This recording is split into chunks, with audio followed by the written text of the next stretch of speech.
En el caso de la provincia de Buenos Aires, la novedad sería que Milei está hoy en los sondeos de opinión en segundo lugar y Patricia Bullrich pasó al tercero, o sea, Juntos por el Cambio están en tercer lugar. Pero sí, en provincia de Buenos Aires, tanto Sergio Massa como Axel Kicillof se mantienen a lo largo de toda la campaña, siempre fue igual, en el primer lugar en las mediciones. Lo que venimos viendo que se repite en los distintos estudios, te diría, a lo largo del año y también son temas recurrentes el año pasado, tienen que ver con dos grandes ejes, por decirlo de alguna manera. En primer lugar, lo económico, que se traduce en la inflación y los precios de los alimentos. Hoy el 70% lo marca como una de sus principales demandas, de las cuales la política debería hablar en la campaña, o también una de sus principales preocupaciones, y su contracara, que digamos que es la contracara de la misma moneda, que tiene que ver con los salarios o los ingresos, con los bajos salarios o los bajos ingresos,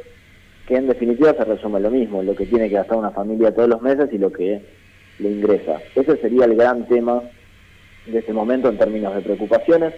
Estuvo presente en los debates, tanto en el primero cuando se habló de economía como cuando se habló de trabajo en el segundo. Fueron los momentos más calientes de los debates, y además en los que más se usaron los derechos a réplica de los candidatos, así que tomaron nota, creo, o me parece, de que este era el tema del que más debían hablar en ese momento, de cara a la ciudadanía.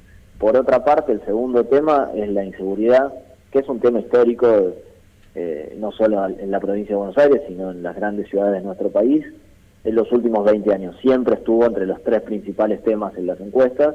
Hoy se ubica en el segundo lugar y también estaba en el segundo lugar en las mediciones que hicimos a lo largo de los últimos meses del año. Así que esos serían como los dos grandes temas. Después escaló un poquito en la última medición la cuestión de la corrupción, que tiene que ver también con un clima que se explica por los sucesos que pasaron el día previo al primer debate, pero sigue siendo un tema de tercer orden, por decirlo de alguna manera.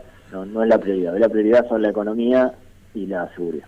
Tema Insaurralde y tema Melconian creo que terminan reforzando, o el único ganador de ese juego, de esa agenda, es Javier Milei, que refuerza su narrativa de la casta, o en todo caso puede decir, miren, acá están los claros ejemplos de lo que yo vengo planteando, y me parece que es el favorecido. Y después, respecto a la cuestión económica, también entiendo que Javier Milei necesita tratar de sacar la mayor ventaja en la primera vuelta, porque no tiene un balotaje tan cómodo, si fuera ese el escenario. Creo que se divide en dos planos. El votante de Milei no le da miedo lo que pueda llegar a pasar, incluso confía en Javier Milei y cree que está todo el resto del sistema político atacándolo porque lo ve como ganador. O sea, refuerza al votante de Milei. Al votante del otro lado, tanto de Juntos por el Cambio como de Unión por la Patria, sí le hace mella, y esos son los votantes que Javier Milei tendría que ir a buscar en un balotaje, si hubiera un balotaje. Por eso se le dificultaría mucho con todo este escenario poder pasar el 40, 42, 43%, que es como su techo.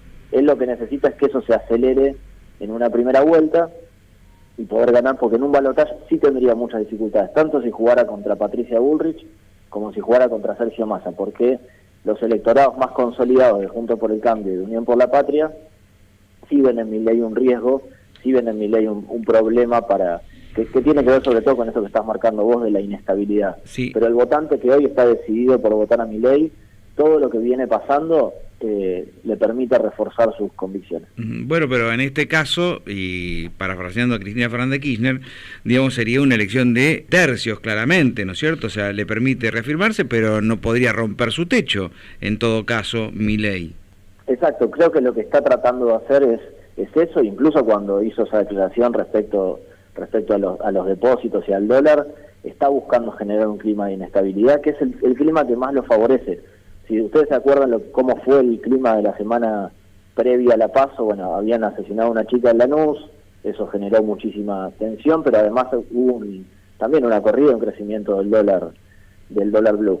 Y en ese escenario el que sacó ventaja, el que creció, fue Javier Milei. Intuyo que está creyendo o está pensando desde su campaña que generando un clima de incertidumbre, cierta crisis, movimientos en el dólar que le generan preocupación o fastidio a una parte del electorado, tienen una posibilidad de que en esta primera vuelta saque un poco de ventaja a Javier Milei, aunque como les decía, de cara a un balotaje, eso le dificulta y le pone un techo más firme todavía. Este número incluyó el impacto del tema Insaurralde, pues fue posterior, pero no incluyó el efecto del caso Melconian y tampoco incluyó esta situación de la corrida del dólar. O sea, habría que seguir midiendo. Nosotros de hecho ya empezamos a medir de nuevo, no vamos a poder publicarlo porque hay de encuesta a partir del sábado, pero seguimos midiendo para ver el impacto de estos dos eventos. Esta última foto nos marca 35.5 para Javier Milei, 30.9 para Sergio Massa.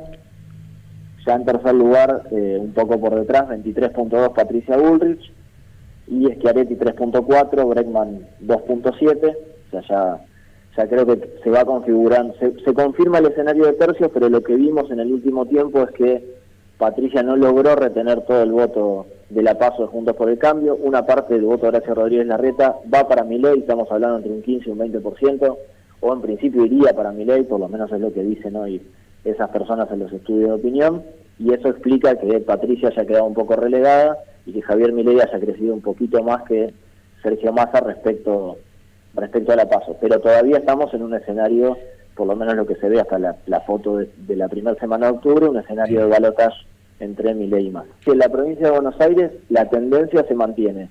Hoy Axel Kicillof, en unas horas vamos a estar pasando y compartiendo el informe, ya terminamos el campo también el lunes. Axel Kicillof está en 36 puntos, mantiene lo que logró en la PASO, y ahí la disputa está muy pareja entre Píparo y Grindetti. Cuando uno mide de manera individual, pregunta por candidato a gobernador, Grindetti está un poco mejor que Píparo, pero cuando preguntamos por la boleta, o sea, Milei más Píparo, Bullrich más Grindetti, crece un poco Píparo de la mano de Milei, digamos. La boleta la arrastraría un poco y quedaría en segundo lugar, pero bueno, eso ya es más complejo de predecir. Lo que estamos viendo es que está muy parejo entre La Libertad Avanza y Juntos por el Cambio, y 7-8 puntos más arriba Axel Kicillof y Sergio Massa. Y a nivel local lo que se vio en La PASO fue un nivel de corte de boleta en el cuerpo de intendentes muy alto, que es muy probable que se repita. En los distintos municipios donde vengo midiendo, vemos que hay una tendencia al corte de boleta en el cuerpo a intendente muy alto, que lo que uno puede ver y proyectar es que en general se revalidarían los oficialismos. En la mayor parte de los casos, en los distintos municipios que miden la provincia de Buenos Aires, el que hoy está gobernando el oficialismo ganaría con un nivel de corte de boleta a su favor importante. Por ahora vemos escenario de balotaje. La opción más firme que tenemos, la hipótesis más firme es Milei primero, Massa segundo, y los dos yendo a competir a un balotaje. Yo igual en este contexto de tanta volatilidad, con un escenario de tercios que como vimos en La PASO fue muy parejo, no descartaría ninguna opción, así que... Bueno, vamos por la primera. La primera opción sería Javier Milei, Sergio Massa. ¿Ahí qué dice la gente? Si fuera balotaje, ¿qué dice la gente? El 41.3% votaría a Javier Milei, el 37.6% votaría a Sergio Massa. La particularidad de los tres escenarios que vamos a ver de balotaje es que entre los que dicen que votarían en blanco, los que hoy no lo saben y los que dicen que no irían a votar en ese caso, estamos hablando de un volumen importante de gente que va de entre el 25% y el 35%, o sea, serían escenarios muy complejos en los cuales la gente hoy está poco decidida, digamos. En el caso de que fuera Bullrich y Javier Milei al balotaje, Milei sacaría 35.3 y Bullrich 28.8. O sea que le conviene más, a Milei le conviene más. Le conviene más jugar contra Patricia Bueno, Bullrich, pero tenemos más indecisos. Pero exactamente, ahí pasa que los blancos ascienden al 10%, 10.1%, el indeciso al 9.8% y un 16% dice que no iría a votar. Estamos hablando de 37%, que si lo queremos ver de alguna manera es el votante, o casi la totalidad del votante de Unión por la Patria, que se vería en una disyuntiva muy compleja. Bueno, y ahora nos quedaría una última posibilidad, que sería Massa-Bullrich. Sí, 37.3 Sergio Massa, 36.5 Patricia Bullrich, 10.2 blanco, 6.5 no lo sé y 9.5 que no iría a votar. Hay que ver qué hace el votante de Javier Milei, que es un votante mucho más volátil, más indefinido, más independiente, sin tanta fricción. Sí, podría ir menos, enojado podría ir menos a votar, ¿no? Probablemente, sí, esa sería una opción, pero bueno, también hay que ver cómo impacta el resultado de la primera vuelta y hay una campaña de por medio donde los candidatos harán todo lo posible para que la gente lo seleccione. Somos Radio Noticias.